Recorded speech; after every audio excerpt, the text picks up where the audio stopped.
ada kasus ya, Yusak membunuh keluarga guru di Kediri. Waduh, apakah ini satu keluarga gurunya yang dibunuh? Apakah kenapa tuh kebanyakan PR apa gimana kita nggak pernah tahu. Kita mau ngobrol aja langsung Detiker sama reporter Detik Jatimnya. Ada, Mas Andika Dwi ya. Mas Andika Dwi selamat pagi. Halo pagi, selamat pagi Indi dan Aryo. Selamat pagi Mas. Wah ini mungkin boleh dijelaskan sedikit Mas kronologisnya. Kita baru saja mendengar berita yang satu ini soalnya. Silakan Mas. Ya, selamat pagi Indi dan Aryo. Semoga sehat selalu termasuk kita semuanya. Jadi kejadian yang cukup memilukan dan menghebohkan ya di Kabupaten Kediri, tepatnya di Kecamatan Ngancar. Itu ada pasangan guru Mhm. dan anaknya itu ditemukan meninggal. Hampir 24 jam setelah dia dianiaya hingga meninggal. Jadi tepatnya pada hari Minggu kemarin, barusan saja, hari Minggu 2 minggu lalu, itu adalah Yusak ini bermaksud dia adalah adik kandung dari korban. Mhm. Dia bermaksud mengunjungi kakak kandung yang perempuan, Bu Christine, itu untuk meminjam uang, membicarakan uang, persoalan ekonomi lah pada kakak. Namun karena si adik ini memang memiliki masa lalu yang cukup bermasalah, sehingga wajar kakak memberi masukan, nasihat, tapi mungkin responnya si pelaku ini malah justru emosi dan marah, dongkol, dendam lah gitu. Itu hari Minggu. Lalu dia pulang hari Selasanya dia balik dan menunggu, memang udah diniatin sih, memang kelihatan. Jadi menurut keterangan Pak Kapolres, Kasat Reskrim dan Penyidikan kemarin memang sudah direncanakan bahwa pelaku ini jalan kaki dari masjid sekitar rumah dekat TKP, dia jalan kaki menuju rumah TKP itu. Siang dia udah sampai di masjid di sekitar TKP. Dia tidur istirahat di situ, setelah itu dia jalan kaki ke TKP jam 3 subuh, jam 3 pagi. Jadi Rabu dini hari dia masuk situ, bertemu langsung sebenarnya, dibukakan pintu, disapa oleh kakaknya ini, Ibu Christine ini, disapa, ngapain, ada apa, lengah sedikit langsung dipukul. Oke, baik Mas Andika, artinya ini memang keluarga guru yang dimaksud itu adalah kakak ya dari kakak kandung dari pelaku begitu ya. Dan terdengar seperti memang sudah sedikit direncanakan gitu ya untuk kejadian pembunuhannya itu sendiri. Benar, ini dan Aryo. Memang demikian. Jadi memang apalagi dia bawa palu dari rumah. Oke. Jadi dia menyembunyikan palu, memang disimpan untuk dibawa untuk menggunakan untuk melukai oleh kedua korban dan anak-anaknya ini. Baik, mungkin untuk lebih jelasnya silakan Mas Andika Dwi untuk kemudian bisa ngobrol langsung dengan Ibtu Endra Maret Setiawan selaku Kanit Pidum Satreskrim Polres Kediri. Silakan Mas. Dan Aryo, saat ini saya sedang berada bersama dengan Bapak Indra Maret, Bapak Ijin. Beliau adalah Kanit Pidum Polres Kediri yang malam itu langsung bersama dengan Bapak Kapolres, Kasat Reskrim dan anggotanya untuk melakukan penyelidikan ini dan mengungkap kasus ini. Bapak bisa dijelaskan, Bapak, aksi ini seperti apa? Apakah dendam benar seperti yang hasil penyelidikan, dia dendam ucapan kakaknya atau seperti apa, Bapak? Ya, terima kasih Mas Andika.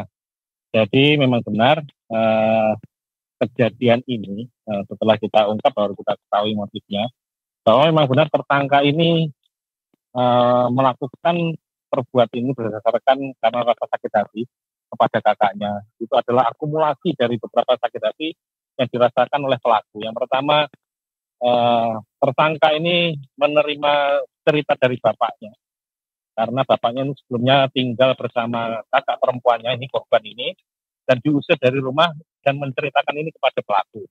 Sehingga cerita bapaknya ini menjadikan rasa sakit hati daripada pelaku.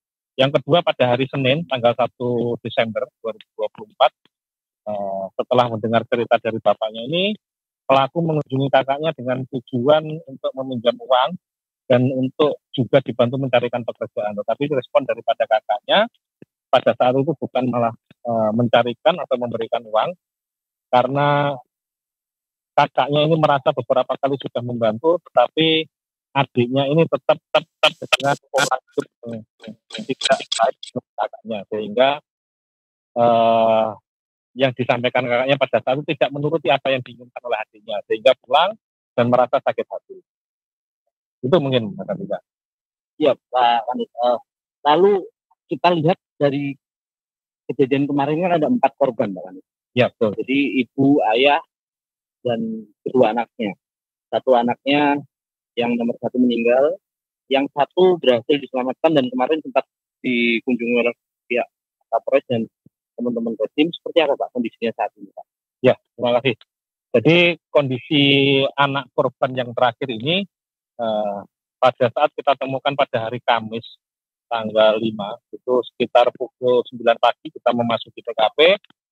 Pada saat itu kita tidak menduga bahwa ada salah satu korban yang masih selamat, dan kita ketika mengetahui bahwa ada salah satu korban yang masih selamat, langsung kita berikan pertolongan, langsung kita bawa ke rumah sakit, dan pada saat itu langsung dilakukan observasi oleh pihak rumah sakit, dan diketahui pada saat itu luka yang sebagian besar itu ada di bagian kepala, dan setelah dilakukan ronsen pada saat itu diketahui adanya pembekuan bagian kepala, sehingga perlu dilakukan operasi pada malam hari itu juga, dan sampai sekarang ini kondisinya sudah membaik dan hanya perlu dilakukan pemulihan saja. Kemarin kan saya di TKP itu sempat bukan mengalami itu, tapi yang mengikuti sampai kita serius Pak. Hampir beberapa juga saya tanya itu masih belum ada titik terang. Tapi ternyata pagi tubuhnya kurang dari 24 jam berhasil ditangkap. Seperti apa Pak itu penyelidikannya? Oh, terima kasih. Jadi dari hasil olah TKP yang kami lakukan bersama teman-teman, kita akan membentuk tim gabungan kemarin. Dari tim gabungan yang kita bentuk itu kita melakukan beberapa pengelompokan orang-orang yang diduga bisa dimungkinkan sebagai pelaku. Dari itulah kita melakukan pendalaman terhadap beberapa orang yang sudah kita mitigasi. Selanjutnya dari pendalaman itu kita mendapatkan salah satu titik yang kuat sekali bahwa salah satu kendaraan korban yang ketahui juga hilang pada saat itu diketahui berada di daerah Lamongan dan dibawa oleh salah satu yang kita curigai. Sehingga kita berangkat langsung ke daerah Lamongan dan memang betul kita pastikan kendaraan yang ada di lokasi, dan kita dapati salah satu orang yang kita curigai berada di situ, langsung kita lakukan pengamanan. Berarti memang pelaku saat ini memang ingin menguasai barang. Apa sih yang diambil dalam negeri barang pelaku diambilkan atau diambil oleh kita? Ya, terima kasih. Jadi kalau kita melihat dari apa yang disampaikan oleh pelaku, sebetulnya awalnya bukan niatnya menguasai daripada hartanya. Karena pada hari Selasa itu ketika yang bersangkutan berangkat menuju ke rumah kakaknya, dia sudah mempersiapkan membawa palu. Dan pada saat dini hari itu datang di lokasi kakaknya, dia tidak langsung mengambil barang-barang. Padahal seperti kendaraan itu bukan berada di dalam rumahnya. Kalau dia berniat untuk mengambil barang, pada saat itu tidak menunggu korban keluar dari rumah dulu. Tetapi karena niatnya tidak hanya mengambil barang, dan karena rasa sakit hatinya itu memang dia pengennya menyakiti kakaknya, pada saat itu memang ditunggu kakaknya itu keluar dari rumah. Nah, sehingga kita terapkan pasal 340 pembunuhan berencana itu, dia itu berawal berangkat ke sana bukan karena ingin membawa barang-barang, tetapi ketika mengetahui bahwa korban-korban itu sudah meninggal, orang-orang pelaku ini mengambil barang. Jadi mengambil barang itu diniati setelah dia menghabisi daripada keluarganya ini. Yang dibawa itu ada satu mobil, 3 handphone, 1 handycam, dan uang sekitar 300.000 sama identitas milik korban. Setelah kejadian ini terungkap Pak, respon keterangan dari saja. Seperti apa sih Pak respon masyarakat sama keluarga Pak mau lihat hal ini? menanggapi hal ini terutama kejadian ini kan cukup sadis, Pak. Ya, terima kasih. Yang jelas daripada masyarakat di sekitar lokasi maupun keluarga itu memang tidak menyangka bahwa pelakunya itu adalah salah satu daripada keluarganya sendiri. Yang kedua, karena apa yang dilakukan oleh tersangka ini dinilai oleh masyarakat itu merupakan perbuatan yang sangat tetapi yang sakit sekali. Memang masyarakat tidak menduga atas peristiwa ini.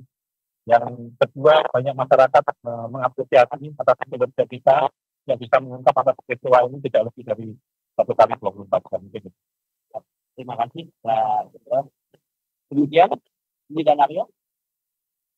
Andika Dwi, terima kasih banyak dan juga untuk informasi tambahannya. Terima kasih juga untuk Ibtu Endra Maret Setiawan sekali lagi selaku Kanit Pidum Satreskrim Polres Kediri. Terima kasih untuk laporannya ya.